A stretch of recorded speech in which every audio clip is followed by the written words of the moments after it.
Started out, October a little kind of slow.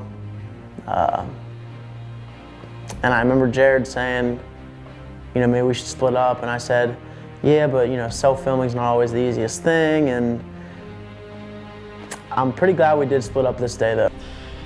It's now October 13th. And it's a pretty cool morning. It's about 55, good temperature for October. It's about 7:15, and I'm trying to be quiet because there's no wind and it's quiet, so it should be a really good morning.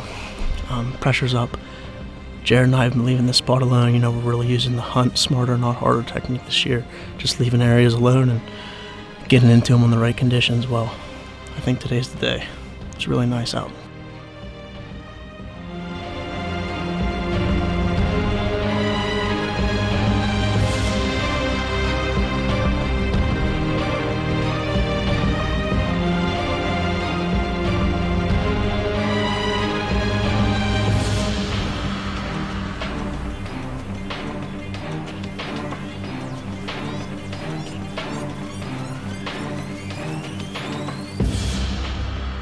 I'm sitting there, I'm getting real good footage of this real young 8-point, and he comes about 6 yards beside me. I'm like, oh my goodness. So there I am, obviously. If anyone knows me, I get pretty emotional in the tree stand.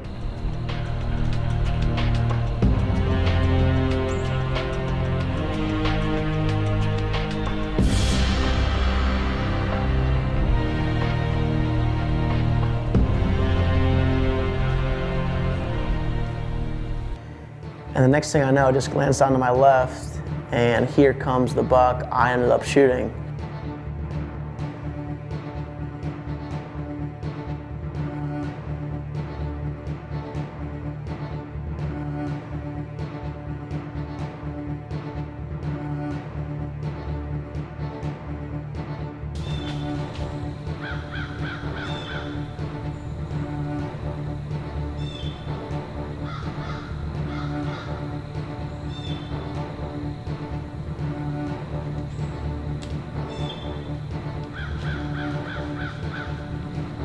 As soon as he flashed that right main beam, I instantly grabbed my dart and I'm like, that's it, that's him, I'm gonna kill him.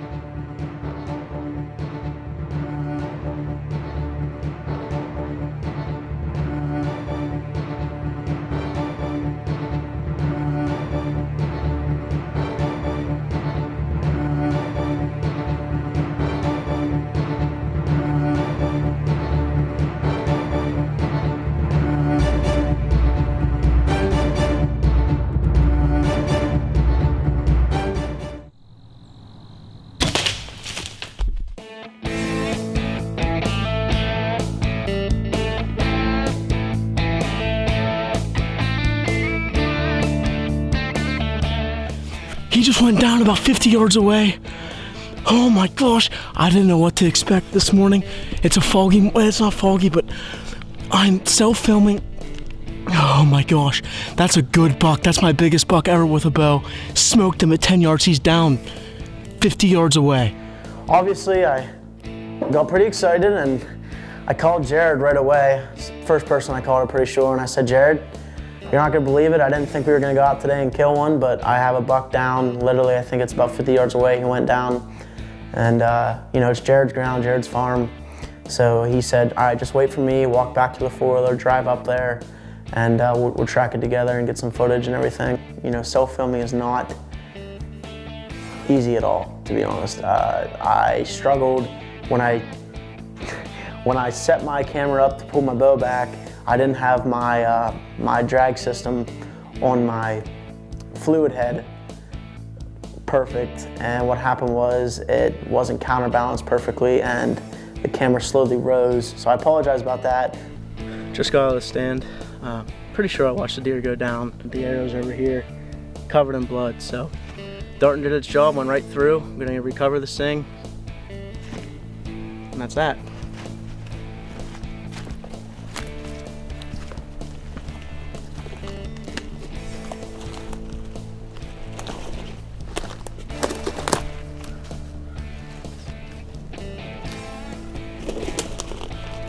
That's what you look for.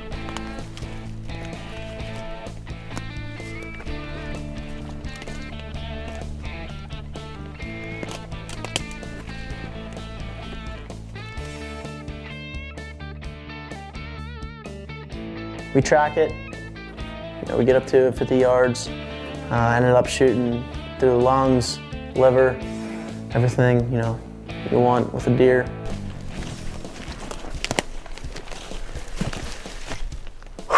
I'll tell you what, I've had a long, tough bow seasons. Past 3 bow seasons I've been dry without a buck. Came to this spot, not really knowing what to expect. We left this area alone for 16, well, we hunted it the first day, Jared's brother, but when you leave these areas alone, sometimes they'll get good, right above a bunch of food sources, so sometimes mornings are good for that. He's up here laying.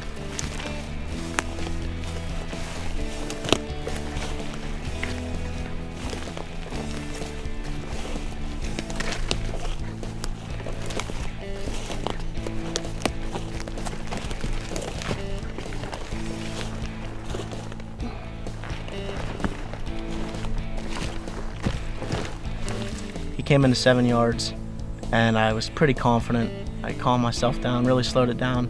Earlier in the season this year I missed 2 deer, but I calmed myself down. I learned from those mistakes, and right now I'm pretty lost because it's been since 2013 since I've shot a good archery buck, so pretty excited.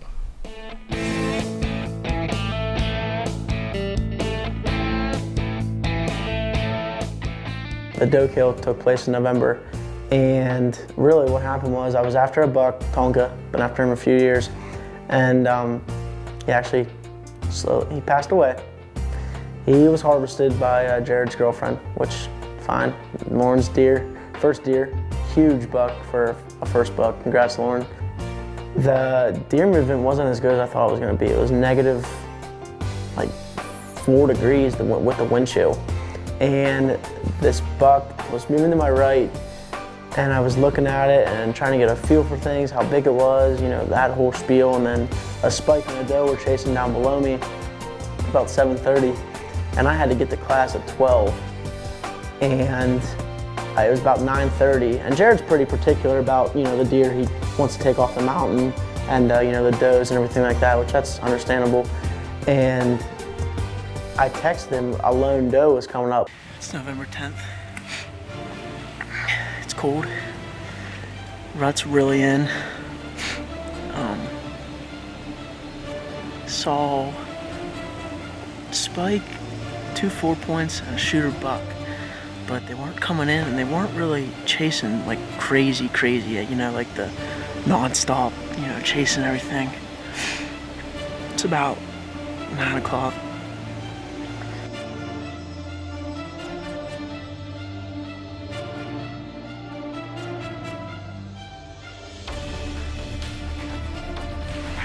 Jared to see if I can shoot her.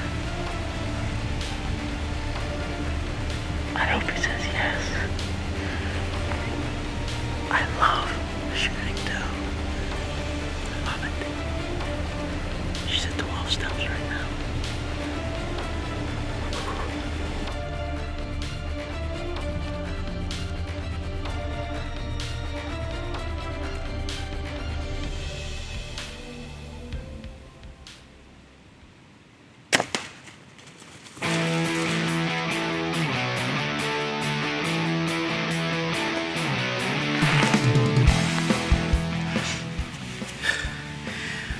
Strikes again. She came in. She was alone and she was big. This has happened to me before. And these bucks, they'll sit here and watch. She didn't run 30 yards. I wasn't getting freaking winded. I wasn't doing it. Got meat in the freezer. I am pumped up. There's nothing better than these November mornings. Nothing better. It doesn't matter if it's a doe, a buck, whatever. There is nothing better than harvesting a deer with a bow. Well, just got out of the stand. She only ran 25 yards. I know that for a fact. So, let's go get her.